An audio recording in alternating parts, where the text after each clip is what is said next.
Bom dia, boa tarde, boa noite. Tudo isso depende de onde você estiver nos assistindo. Deixa um comentário aqui embaixo.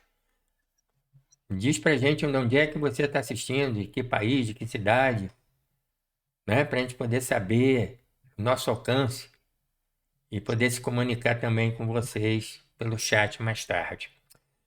Hoje nós temos aqui um convidado especial, professor Rogério Pavila, que vai comentar vários assuntos, né? Que estão aqui na, né, no debate, que seria um assunto interessante, que eu já estava pensando já essa semana em fazer, com essas guerras todas que estão acontecendo aí, que seria, né, dos lugares no planeta Terra, cidades no planeta Terra, onde judeus, cristãos, ateus e várias outras religiões convivem em harmonia. E no que a gente vê no momento é que o mundo está em guerra. Então, muitos países em guerra, muitos problemas étnicos, muitos problemas sociais, muitos problemas religiosos, né, ideológicos, e a gente vai discutir um assunto que realmente não é fácil, né, de encontrar soluções, mas a gente tenta, pelo menos, entender como é que essas coisas e por que das coisas acontecerem. O Rogério já conhece ele já de um tempo, a gente pode até, né, comentar sobre isso, né, Rogério? Fala aí um pouquinho de como é que a gente se conheceu Isso. aí. É, grande Berg, primeiramente, obrigado aí pelo convite para bater esse papo Nosso prazer. e também agradecer aí os ouvintes e espectadores, como se dizer, do seu canal. Então, bom dia para onde é bom dia, depende, né, dos horários, boa noite para quem é boa noite. E eu conheci o Berg em 1988, uma viagem juvenil que eu fiz pelos Estados Unidos, e acabei conhecendo o Berg em Miami City. Faz E tempo, hein, desde rapaz? então, Faz né, tempo. é, quase 40 anos, né? 35 anos, né? Algo assim. Então, eu estou muito feliz de estar aqui para Que bater esse bom. papo com Então, nós vocês vamos bater esses sobre papos, porque a gente viaja muito, isso. são pessoas que viajamos muito pelo mundo, e ele vai dar uma visão, entendeu, desse assunto. Principalmente porque o Rogério tem várias experiências viajando para Israel. Ele praticamente conhece Israel de norte a sul, não é, Rogério? E entende Exatamente. como as coisas lá funcionam, que muitas vezes a gente aqui, desse lado, e principalmente para aqueles como eu, que nunca foi para Israel, a gente não sabe de muitas coisas que Uhum. acontecem lá e como é que funciona aquilo, como é que funciona a cabeça do pessoal, como é que funciona todo aquele sistema e por que estão acontecendo certas coisas. Não é isso? É, eu estive viajando por Israel desde 1992, né, minha primeira viagem a Israel. E desde então tenho retornado lá em diferentes fases, né, até do desenvolvimento da história de Israel. Muita coisa mudou, não necessariamente está melhor, desde 92. E minha última viagem foi exatamente em maio, junho de 2023, alguns meses antes do 7 de outubro, e realmente mudou. Ele para frente tem o antes e o depois do 7 de outubro. Mas, então, eu conheço de Golã a Eilat, né, que é o extremo norte, sul da Síria e Líbano, né, fronteira ali bem segura, bem defendida. Os israelenses, da Guerra de Yom Kippur, eles estabeleceram ali uma zona neutra das colinas de Golã para criar, né, um território de defesa, né, depois de duas tentativas de invasões, assim, várias tentativas de invasões por essa região, se estabelecer essa linha ali. E ao sul em Eilat, que era o Mar Vermelho, bem deserto, bem desértico ali. E também conheço da Cisjordânia até a costa mediterrânea de Israel, né? E até Rolitz, que é ali 2 quilômetros de Gaza, né? Então, eu realmente conheço as estradas, conheço várias pequenas cidades e regiões ali que são menos exploradas pelos turistas e outras pessoas, né? Então, eu tenho assim, uma vivência, né, direta do que é a realidade ali de Israel e nas regiões em torno da Cisjordânia e Gaza, Perfeito. né, sendo parte desse mosaico complexo ali. Entendi. Então como assim? Então você conhecendo bem, né, a cabeça, inclusive você passou bastante tempo lá.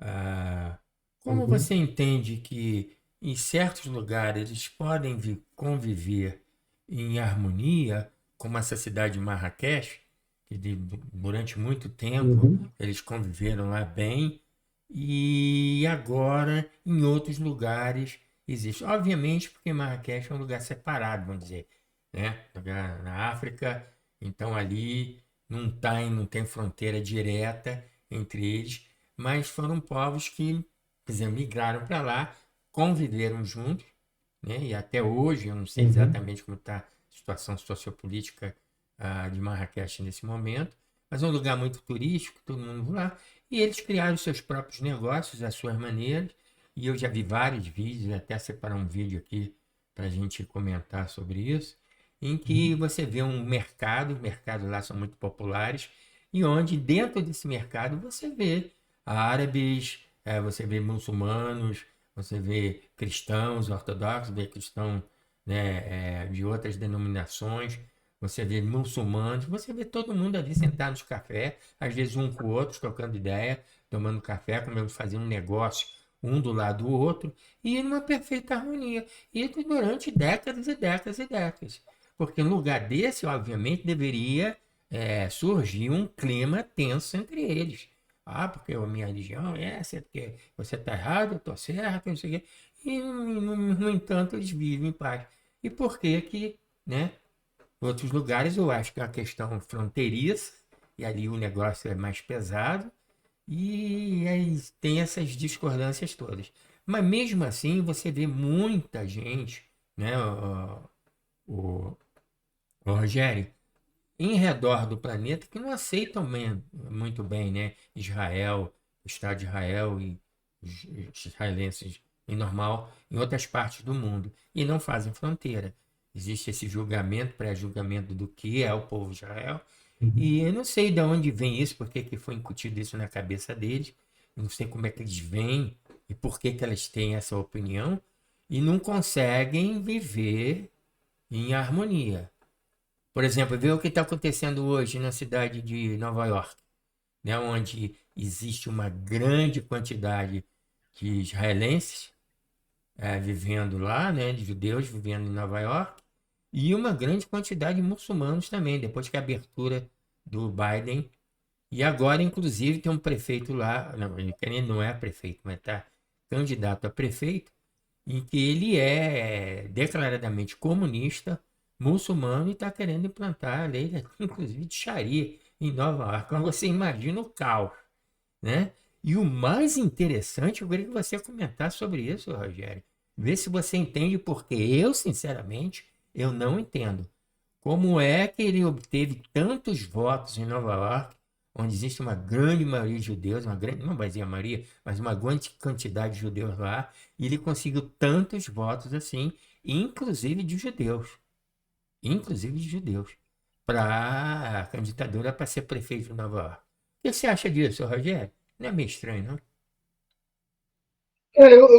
Primeiro, assim, eu sou por alto, eu estou acompanhando da medida do possível, né, o desenrolar lá da, de ter sido escolhido o candidato pelo Partido Democrata, né, mas está causando alguns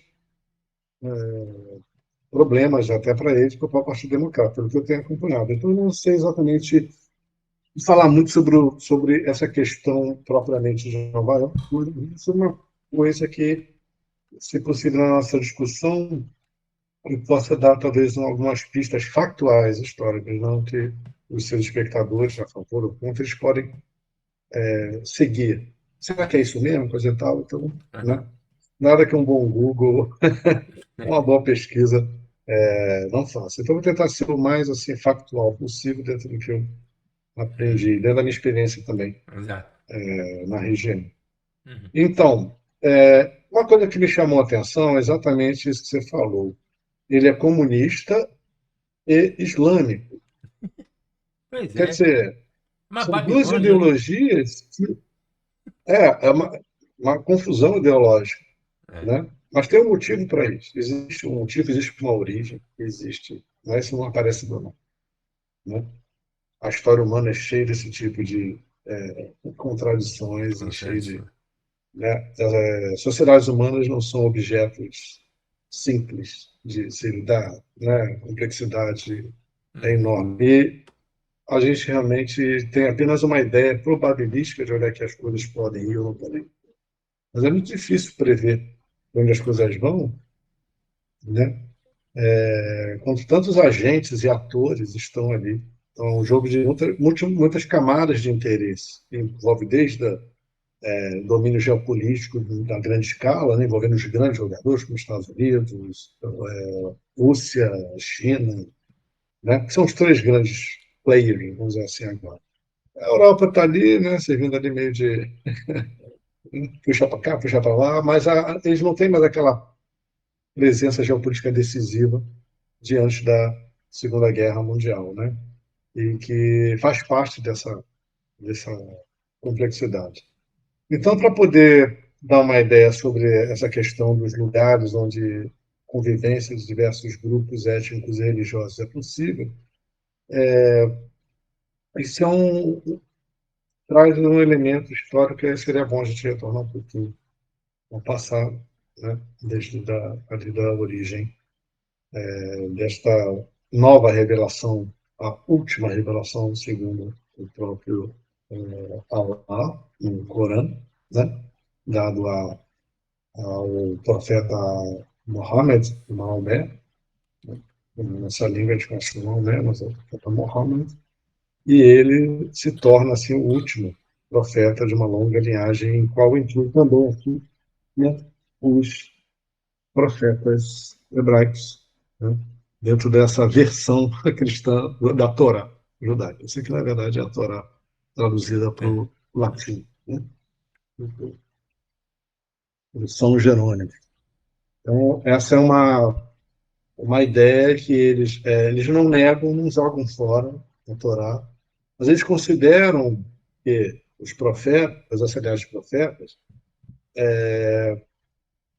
falhou em alguma coisa, né? Faltou realmente com a intervenção de Deus escrever o livro e colocar as suas próprias palavras em qual é o destino da humanidade e como é que a humanidade deve se organizar em relação uns aos outros. Então, nesse sentido, e isso é importante porque isso vai dar um poder ao Islã, desde o seu início, enorme, porque ele trata exatamente, uma vez que você siga o livro sagrado ditado pelo próprio Allah, através do arcanjo Gabriel, ao profeta, essa seria a última revelação. Está ali é o que Deus terminou.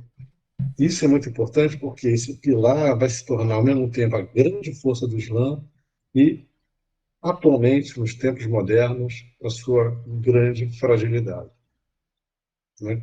Por causa da impermeabilidade à mudança interna, coisa que outras tradições, como o próprio judaísmo, o próprio cristianismo, sofreram, né? Romperam, mas atualmente conseguiram, através do iluminismo ali, com conflitos internos, confusão, mas hoje a gente pode dizer que cada qual está no seu quadrado, né? O Estado se separou da religião, as repúblicas, então o mundo moderno, pós-industrial, ele já no Ocidente não admite mais formação de uma teocracia ou centralização da organização do Estado e da sociedade em torno de uma religião, como aham, foi o período medieval, e era a regra geral tanto para o mundo muçulmano quanto cristão, que é outro, que a organização era relacionada à ordem cósmica determinada, tanto pela Bíblia, no caso dos cristãos, sua organização hierárquica e social, determinada pela teologia, e no Islã a mesma coisa. Então não havia muita coisa diferente nesse período. Sim. E uma coisa notável, então, é que ao morrer em 635 depois de Cristo, o profeta Muhammad não deixou, entre suas diversos legados, a forma de sucessão. Como é que seria a organização política do mundo muçulmano?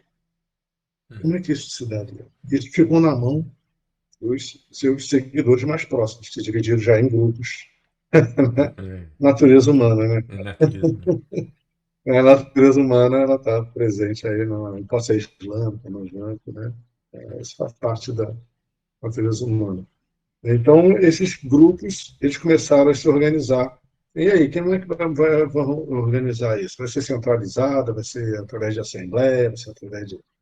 Então, foi determinado pelo grupo que se chamou dos sunitas, seria um conselho aí dos chefes tribais, e chegar à conclusão que seria eleito o califa, que é o sucessor, literalmente significa sucessor. Seria o centro ali das decisões religiosas e da estrutura da sociedade, o funcionamento da aplicação da justiça, da lei, etc, etc. E isso seria dado pelo califa. E um outro grupo dissidente era o grupo que queria que Ali, você acho que era cunhado do Mohammed, e foi o seu comandante militar mais eficiente, o cara realmente venceu batalhas impossíveis o Mohammed. Esse grupo, os Shia, os xiitas, que são os amigos, os companheiros de Ali, queriam que ele tinha moral, tinha uma relação Olha só. parental, e Hum. estava ali com o cara, então ele Aham. achava que ele podia ser um bom sucessor. Isso criou então a divisão entre os sunitas, porque no meio dessas confusões, grupos diferentes, um dos subgrupos sunitas decidiu matar o Ali e fez aí uma armadilha dele, uma mesquita, e assassinou o Ali, e aí criou essa divisão interna que desde Interessante. então se tornou uma Interessante. cisão religiosa que até hoje está os xiitas no Irã, Uhum. né, que odeiam os sunitas, principalmente a Arábia Saudita, que é o epicentro do Sunni, são os árabes que trouxeram a cultura islâmica, os árabes que divulgaram o Corão, esse dialeto árabe do Muhammad se tornou o árabe, a gramática, tudo o árabe moderno, até hoje atravessou os séculos sendo a língua do Islã. Então, É. mesmo que tenha se expandido, mas muito rapidamente, né? Lembra, 635 morreu o Muhammad. 711 eles estavam entrando na Espanha. Uhum. E um dos motivos dessa expansão foi tanto militar, mas principalmente pela conversão espontânea de escravos, servos, pessoas que estavam subjugadas por aqueles senhores da guerra, pagãos que dominavam então o comércio e a, a ordem sociopolítica ali daqueles beduínos, né, do deserto. Ele deu um senso civilizatório. E isso é a coisa mais importante que a gente tem que extrair. O Islã, ele não ele nasceu uma religião, mas ele se tornou uma civilização em si mesmo. A sua própria história interna, seus anseios internos, suas divisões internas. Mas isso é importante porque é uma civilização que não quer a mesma coisa que o Ocidente. Eles têm outro tipo de projeto civilizacional, né? Sem julgamento, né? Aqui dizer isso é certo, isso é errado. A questão Não, apenas é factual história. a questão O é Islã tem assim. sua própria Uhum. história interna e eles, tanto que você vê que os líderes, eles não se preocupam em suas ações em querer impressionar o Ocidente.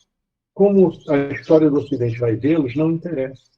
Eles agem de maneira assim, como é que nós vamos ser lembrados dentro da história do Islã, como traidores, com pessoas que lutaram pelo Islã, com Aham. pessoas que. Entende? Então, e Sim. uma grande divisão interna entre lideranças, que cada um quer ser o novo califa, no lugar do califa, quer ser o... É, Então, mas isso é uma coisa que mantém essa complexidade enorme de 1,3 bilhão de eu seguidores vou do te Islã interromper um pouco aqui, porque esse atualmente. assunto é importante, interrompendo isso que você Desculpa, está é porque dizendo. é uma coisa mais... Porque isso Perdão, faça isso daí, a mesmo. gente vê por que então que isso está acontecendo, né? Depois desses grandes acontecimentos migratórios, onde existe uma grande parte Uhum, de árabes, o pessoal que acredita no Islã, que se mudaram para outro país, outros países uhum, do Ocidente, como na Inglaterra, Bélgica, inclusive Dinamarca, Suécia, Estados Unidos e outros lugares, e que eles têm essa maneira de viver, não julgando que seja certo ou errado, mas o ponto é que você sai do lugar do seu país com a sua crença e você migra para outro lugar e você quer impor, ou você vai impor, as suas crenças uhum. aos outros residentes locais, que já estavam ali antes deles. Então, esse eu acho que é um dos problemas que tem criado grandes convulsões entre Sim, esses sim, povos, porque ninguém é contra o que você acredita, mas você não sim, pode, sim. né? Eu não sei se o pessoal, né, os telespectadores estão aí e tem uma ideia Uhum, diferente disso, uma opinião diferente, mas a partir do momento que você impõe, se você faz uma coisa livre e não impõe aos outros, você vive a sua vida, até aí eu acho tudo bem. Mas que você pode sim. viver. Acho que é no caso que aconteceu lá em Marrakech. Então, cada um está na sua, cada um Uhum, vive a sua coisa, ninguém impõe nada ao outro, nenhum ocidente uhum, impõe as suas regras, né, para eles, podem viver da maneira que eles quiserem, com seus costumes e todos, sem ter uhum, nenhuma oposição a isso. Agora, quando você entra em outro lugar, somente que não é o seu de origem, e você quer impor a sua cultura, a sua regra, a sua religião aos outros locais, então aí já você já está passando uma linha, né? É um momento que já vai criar conflitos com certeza. E isso vai dar ruim, como a gente diz aí no Rio de Janeiro. Vai dar vai ruim. dar Isso, ruim pra isso vai dar galera. ruim, compadre. Isso daí não vai funcionar em nenhuma das partes. Nossa. E isso acontece com outros grupos étnicos também, religiosos. Por exemplo, a guerra da Sim, Rússia, sim. né? Com a Ucrânia, tem muito a ver com isso. Tem muito a ver com isso. Que apesar de ter uma etnia muito parecida, o idioma e tudo, mas houve um Uhum. histórico de personalidade ucraniano, ele é ucraniano, né? Ele, não, você É, não, não, mas ele é russo. Então fica toda essa, né, essa discussão aí, é, mas essa eles lá, barafunda civilizacional. Eu chamo de barafunda civilizacional, uma grande bagunça é a Babilônia em do que eles desbarato. são, do que eles querem vir a ser, o que eles realmente É. estão, né? Não são, mas estão. Assim, Então, no tempo em que existia, né, a União Soviética, a Rússia, aliás, a Ucrânia sofreu muito na mão da União Soviética. Então, os ucranianos têm muito ressentimento daquilo. Morreram milhares de pessoas, né, passando o fome, Holodomor, né? A fome, a grande porque fome. na verdade a Ucrânia sempre foi o celeiro da comida, como dizem aqui no Rio Grande do Sim, Sul, né? Era o sim, celeiro sim, do sim, Brasil de alimentação e tudo. A Ucrânia era o sim, celeiro. sim, Então, quando eles sim. retiraram os grãos, né? A União Soviética retiraram os grãos para a guerra e para alimentar outras regiões, a Ucrânia praticamente eles já morreram de fome, há milhares. E eles têm muito, né, sentimento em relação a isso. Então, com essa guerra agora, e você vê como é problemático as coisas. Então, é difícil, hein, Rogério, manterem as pessoas assim, em paz, né? Então, aquela mensagem de É, paz que foi, é muito difícil manter as pessoas em paz. Um quer tomar o do outro, um que acha que tem razão, o outro também acha que tem, e tá aí essa bagunça, essa Babilônia desvairada. Então, no caso que a gente estava conversando em Nova York, você vê em várias cidades hoje que existe essa propensão do muçulmano de impor a sua maneira de vida no mundo ocidental. E aí começa o problema. Aí a coisa vai escalando, né? Pois é. Vai escalando. Mas eu creio que, por exemplo, como eu falei, o ocidental ele tem essa coisa assim, as religiões. Você vai ver uma enciclopédia de religiões aí, aleatória, Hum, na internet, você vai ver a religião islâmica, a religião cristã, como elas se equivalência, como os tipos de revelações e coisas internas se equivalênciam, em termos seculares, né, na execução. A ideia de um Deus único e tal, assim, bom, se só tem um Deus, é um Deus só. Tem um Deus aqui, mais ou menos aqui, mas as interpretações e a maneira com que eles entraram dentro dessas culturas e como foram cultivadas, daí a cultura, né, aquilo que é cultivado pelas gerações, o bem e tal, o mal, né? A cultura islâmica, ela visa uma civilização que ela deriva desde o comportamento mais trivial, o que você pode comer, não pode comer, como você deve levar o seu dia, tem que orar 5 vezes ao dia, voltar para a Meca, não interessa onde você esteja. uhum, Você tem que seguir vários e vários tipos de rituais, como outras religiões têm. Só que com um tipo de controle, né? A vizinha controla, existe uma coisa que atravessa os tempos. Ao mesmo tempo, tem um senso de pertencimento e segurança, né? Você se sente parte de alguma coisa, que libertou, porque à medida que você se torna muçulmano, por exemplo, naquele período de expansão, o muçulmano não pode ser escravo de outro muçulmano, entendeu? Então, você já uhum, começa a ser um pobre ou escravo, se converte, ele já é liberto. Aí ele se junta ao exército, porque ele vai dizer, pô, agora eu tenho algo por que lutar. Aí você aham, pode entender, caramba, então quer dizer, da morte do profeta até a invasão da Espanha, você vê um período, né? Menos de um século. aham, Você os caras já estavam chegando na porta. Porque essa primeira dinastia, o Omíada, foi eleita, escolhida pelo. Deram lá os seus golpes e tal, mas a família é mais forte, né, os Omíadas. Então, os Omíadas ocuparam o Egito e daí expandiram para o norte da África, até essa região de Marrakech, onde interagiram e converteram os beduínos berberes que vivem ali em Marrocos e tal, que ainda é uma população muito grande, né? Que ainda vive assim de uma maneira mais tradicional, em é, cidades ainda é, feitas de tijolos, cozidos. uhum, Então, realmente, você falou, tem uma distância entre aquele epicentro da Arábia e o Oriente Médio, que é uma área de grande convulsão, de movimento, né, de interesse, né, o fundo do Mediterrâneo, convulsão de África para a Europa e Ásia. Então, a gente sempre teve muito foco econômico e estratégico. uhum, Então, ao longo dos séculos ali, né, então a seguir, eles logo já estavam avançando ali, tomando ali também a região que hoje né, Sinai, Israel, é, a Síria, que hoje é a Jordânia, que tudo rapidamente, né, depois se expandiu em povos que não são originários árabes, mas se islamizaram. E quem diz é a arabização, porque o Corão, então esse povo pode falar persa, mas ele vai saber árabe, né? Porque para ler o Corão, né, ele tem uhum, que ler em árabe. Então a arabização, por exemplo, os turcos otomanos não eram árabes de maneira alguma etnicamente, mas também se arabizaram no sentido cultural, ou seja, então essa unidade linguística do pilar de toda aquela crença que é o Corão, ele pode ser interpretado de várias maneiras, mas até certo ponto. uhum, Então, alterações do Corão são muito difíceis de ocorrer. Já tem os hadiths, que são os apócrifos da vida do profeta. E, então, serve como modelo de o ser humano que a gente deve procurar copiar. Então, vários trechos da vida dele, como ele se comportou em determinadas situações, em determinados desafios, como é que ele reagiu. Então, ele é um modelo. Então, o Islã foi construído em cima dessas duas bases.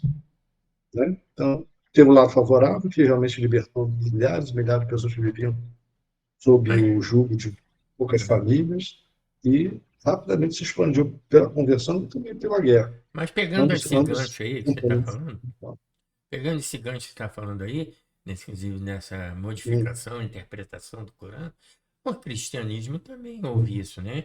E vários outros tipos de denominações cristãs, né? Luterano, uhum, presbiteriano, e cada um, né? Os mormons, cada um tem a sua maneira de uhum, ver e de interpretar também, né? o que Jesus Uhum, falou. Então, tem um que diz que Jesus disse com essa intenção, outro não, diz que Jesus falou aquilo com outra intenção. uhum. Mesma coisa que o profeta, né, Maomé. Então, essa variação toda sempre existiu. Agora, quando passa a ser um turbilhão de problemas criado por causa disso, aí entra o problema. Então, qual seria, por exemplo, da onde nós vamos parar? Você vê essa arabização que você está falando, ou seria qual a palavra? Se tornando Islã? Islamização? Existe isso, essa palavra? Islamização, pode ser, pode Pode ser, ser, né? Podemos usar pode essa ser, pode palavra. ser. Islamização Pode, do pode, porque Islã, Ocidente? Islã, na verdade, é uma palavra árabe que significa submissão. Ah, Então, o Islã é a submissão à vontade de Allah, não a submissão a mim, uhum, ao ser humano. Mas, entendi. assim, aquele ser humano que representa essa unidade complexa. É bem diferente, por exemplo, da centralização do católico. Tem um papado, tem uma cidade, tem um centro que irradia aquela teologia, do Uhum, católico, né? Mas no Islã, o que eu quero dizer, por exemplo, com as interpretações serem mais restritas, é porque no cristianismo você vê que mesmo tendo guerras entre os protestantes e tal, uhum, houve um arco de desenvolvimento quando chega na divisão, né, do Estado, aquelas discussões constitucionais e tal, em que o Estado se separa de religião. A religião, no caso do Ocidente, o cristianismo, ela se torna impotente em termos de influência direta política. Como teve na Idade Média, em outros períodos. Ela, né, o Estado se torna mais forte e diz assim, não, você fica aí no teu quadrado. Você fica aqui, você podem conviver. Nos Estados Unidos, o protestante convive aqui, o cristão ali, o judeu ali. Então, isso foi uma grande conquista, né, que meio que subjugou essa tendência da religião uhum, impor, impor através da sua relação com o Estado secular. Ela cuida das almas dos seus fiéis, né, enquanto que o Islã é mais difícil ter essa tentativa de separação. É muito a teocracia é muito, muito, muito difícil de mexer nesse sentido, né? uhum, Porque tem um componente da cultura islâmica, assim, né? uhum. Que já extravasou árabe, que envolve os turcos, os curdos, os persas, né? E tudo que tem ali entre a Turquia, que está sob a influência, o Afeganistão, que também é uma culturas totalmente tribais Pois diferentes, é, ainda mais também os foram muçulmanos também na islamizadas. Índia, né? Os muçulmanos que tem na Índia, o conflito que tem com os Tem hindus. Baluquistão, Uzbekistão, tudo isso aí Mas é e islamizado. nós? E nós? Cada Onde um, é que a gente claro fica que. nisso? Não, aí o que acontece é Hum, que o Islã ele tem essa cisão interna. Ele não é uma unidade, como a gente diz, a religião que tem uma unidade, tudo não.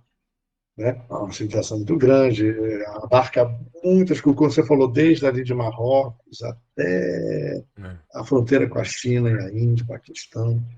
Então, você imagina a pletora, o mosaico de interesses locais, regionais, tribais, perfeito. né? O Saltito achando que eles têm que ser, eles são os originais, pô, eles têm que ser os caras que, né? E essa disputa vem, então quando chegam os turcos mais fortes, eles ficam magoados e quando, Hum, entendeu? Aí, tanto que depois da Primeira Guerra, a primeira coisa que eles fazem é se livrar do domínio romano. Então tem essas disputas internas também, uhum, essas coisas. Mas, para mim, o grande problema com o Ocidente, quer dizer, é um problema interno do Islã, isso é um problema do Islã, hum, foi a pouca ou quase nenhuma industrialização em comparação ao Ocidente, né? O período industrial, aí que eu falei, aí é que essa barreira da tradição arraigada encontrou o seu desafio. Enquanto que na Europa o iluminismo trouxe também, né, o materialismo científico, algum ateísmo e essas discussões, crises e tal, mas que no final das contas, hoje em dia, o ateu pode falar, o cristão pode falar, o judeu pode falar, aqui no Ocidente, né? uhum, Pode, o islamita pode se expressar. E eu vou ter que dizer que o lugar moderno que eu conheço, onde tudo isso consegue conviver, é uhum. Israel. É onde? Israel, as mesquitas funcionam. Israel. Ah, Israel. Aqui, fora Marrakech, Aham. porque Mas, não tem judeus expulsando ninguém dentro de Israel. hum, Você tem os árabes israelenses que têm passaporte, tem membros é. do parlamento, Pois você é. tem as mesquitas funcionam, você tem cidades como praticamente árabes predominantes, como Nazaré. Aham. Nazaré é uma cidade predominantemente árabe, e outras cidades que tem ali também, Mas não existe harmonia. próximas. Não existe harmonia. Existe liberdade, talvez. Mas Não, você acha que existe mas sim, harmonia? existe a liberdade, mas a harmonia já é no, tipo, depende das pessoas, né? Os Você indivíduos acha têm que que. isso pode. Você não, no 7 de outubro você não teve nenhum levante dos árabes israelenses. Eles sabem que também eles são visados pelos radicais do Hamas. Eles veem como os traidores, amigos dos sionistas. Eles sabem o que Ah, os espera caso eles. Valeu, obrigado por ajudar aí, mas agora vocês vão responder pelos seus. Porque é o que eles fizeram com a autoridade palestina na época da eleição em autoridade 2007, palestina. lá no, em Gaza. Né? Ah, é, foi. Então, é muito complexo, cara. Isso é um negócio muito complexo. Mas Você... você entender que é uma civilização tentando sobreviver por si própria e não tentando ser nós, tentando ser aceitas por nós, ou ser vistas por nós como. Não, eles têm sua própria história interna, e isso importa mais do que como nós os vemos. Entendeu? Sim. Então, por exemplo, eu falo por mim. Eu, assim, eu vejo a religião, o Islã, e a religião como fundamento da civilização islâmica. Tudo nasce, cresce e retorna para o Corão. Entendeu? É muito difícil para eles mexerem nisso de uma maneira sem serem considerados traidores, subversivos. Né? Então, muito ataque interno também entre grupos por conta disso. Não, você Então, mesmo. falta só para fechar, então, para você poder Uhum. esperar, falta uma decoerência interna, uma falta de coesão que não ajuda o próprio Islã a se restaurar como uma força geopolítica, como já foi no passado até o fim do Império Otomano na Primeira Guerra Mundial. Entendi. Agora deixa eu fazer uma conotação aqui. Você mencionou que Israel, isso é possível, né? Essa coexistência e tudo. E Uhum. essa liberdade. E é uma liberdade que, de repente, nós no Brasil não temos, né? O brasileiro parece que não está tendo muito essa liberdade. Existe essa divisão, você vê os protestos que estão tendo atualmente anti-Israel, Uhum. né? E os protestos pró-Palestina, não só no Brasil, mas também aqui nos Estados Unidos, também está acontecendo em muitas cidades, né? Muitas megas cidades, como Nova York, Chicago, Minneapolis e outras cidades, onde existe uma grande leva, né? Uhum. Desses conflitos, inclusive na rua, com protestos e tudo. Então, é aquela coisa. O que que vai acontecer? Da onde que, como é que se resolve? Olha a sua pergunta que eu vou fazer para você. Como é que se resolve isso, meu amigo? Como é que a gente dissipa essa Babilônia desvairada? Como se consegue o equilíbrio entre os povos que eles possam conviver em paz e harmonia? Ha, Eu não tenho ha, resposta para isso, meu amigo. Eu não sabia. tenho minha Acho que resposta. ninguém Eu tem, só não. posso dar elementos para as pessoas, elas mesmas possam tentar Uhum. derivar alguma coisa, ou alguém aí que, né, nos comentários tem algum tipo de informação que a gente possa aperfeiçoar, basear, ou Tipo, o que você pontificar. sugere, né? Mas o que eu falo lá, não é tentando dizer assim, porque já não, que é um fato. Você pode ter ver em alguns vídeos que eu fiz nas minhas viagens a Israel, no Uhum. YouTube, que você transita tranquilamente pela cidade. Você tem as áreas mais altas, que é natural, né? As pessoas ficam ali nos seus grupos, como por exemplo em Yafo, né? Que é o complexo de Tel Aviv, e a cidade de Jaffa, que forma ali Tel Aviv e Yafo, que é o nome da cidade. Essa pequena cidade é talvez uma das cidades portuárias mais antigas ainda existentes no mundo, que ainda é habitada, né? Pertenceu aos fenícios, né? E ela tem passado por diversas mãos desde então. Então, no momento, uma boa parte de Yafa, a parte de trás, é árabe. Até ali é onde você consegue nos feriados árabes, no feriado judaico, da Páscoa, que você não pode comer pão fermentado, né? Hum, Então, todos os interessante. restaurantes é tudo o pão ázimo, né? O É. matzá. Hum, E se você quiser comer uma pita, um pão assim normal, a gente vai lá no bairro árabe, a gente come olha só, comida normal. olha só que interessante. É uma dica aí para o É uma pessoal. dica, E eu pessoal. sempre transitei de boa, converso, sempre que eu posso, converso com os habitantes, né? E ver como é que é a vida deles, que me interessa ver como é que é a vida deles. E, no geral, eles vivem de boa, Como é que eles te entendeu? veem lá como brasileiro? Hã? Como é que eles veem? Como é a Eles percepção adoram o deles Brasil, não, como eles brasileiro? adoram o Brasil, né? Eles gostam muito do brasileiro, assim, né? O É? brasileiro tem essa entrada Gostam todo muito, mundo, né? assim, nunca tive Eles assim, não. gostam muito do brasileiro, igual cerveja, Legal, gelado aí é em cima da mesa. porque, assim, mas tem que entender o que é a cultura israelense. Eu já falei do Islã, né? Tem que entender que a cultura israelense, ela é uma outra coisa, ela também é diferente, no sentido de que é uma tribo, é um grupo de famílias. Todo mundo acaba meio que conhecendo quem que é filho de quem é filho de quem, é uma pessoa distante, coisa e tal. Que é a maneira com que foi forjada Israel, né? Especialmente depois no final do século XIX, começaram a migrar ali, promovido Uhum, até pelos otomanos, que era uma região desocupada, vazia. Jerusalém já estava abandonada, né, a cidade abandonada, que os turcos meio que descolonizaram ali os árabes e tal. E foi uma região meio que, né, sem muito desenvolvimento, decadente. Em 1880, então, começaram a vir. Já tinha uma população judaica ali, 5% da população, né, da época era de família judaica que estão ali já há muito tempo. Mas começaram a migrar, uhum. né? E principalmente foi aí com o projeto do sionismo, Theodor Herzl, né? Sobre cansado das perseguições na Polônia, na Rússia, na Alemanha, eles começaram a falar assim, não, vamos sair daqui, vamos voltar à nossa terra prometida, que é Israel. Então, começou esse projeto chamado sionismo, de volta à Sionismo. terra de Sião, né? Uhum. Que foi depois tornou esse termo pejorativo. Mas originalmente era assim, não vamos pegar os judeus têm que ter sua terra, porque todo lugar que a gente vai, a gente fica aqui na decisão, né? Ficamos aqui, né?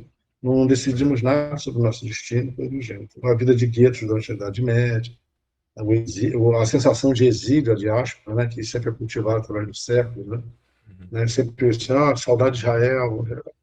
Então, com o tempo, as circunstâncias se tornaram favoráveis. No final do século XIX, se formou uma agência judaica internacional, que coletava dinheiro, aí pessoas proeminentes, né?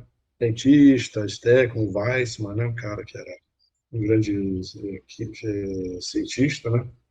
E também outros políticos, que começaram a organizar a ideia de já formar uma estrutura administrativa e política para um eventual Estado de Israel. Mas naquele período, lembre-se que pertencia aos turcos. Por 400 anos, aquela região pertenceu aos turcos.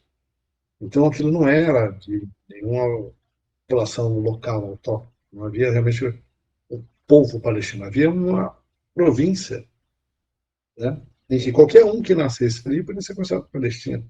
Aí você podia ter o judeu palestino, o árabe É, palestino, o curdo palestino, o samaritano palestino, entendeu? Então, geograficamente, não havia uma condição política associada aos grupos que viviam ali, porque aquilo ali era um território otomano.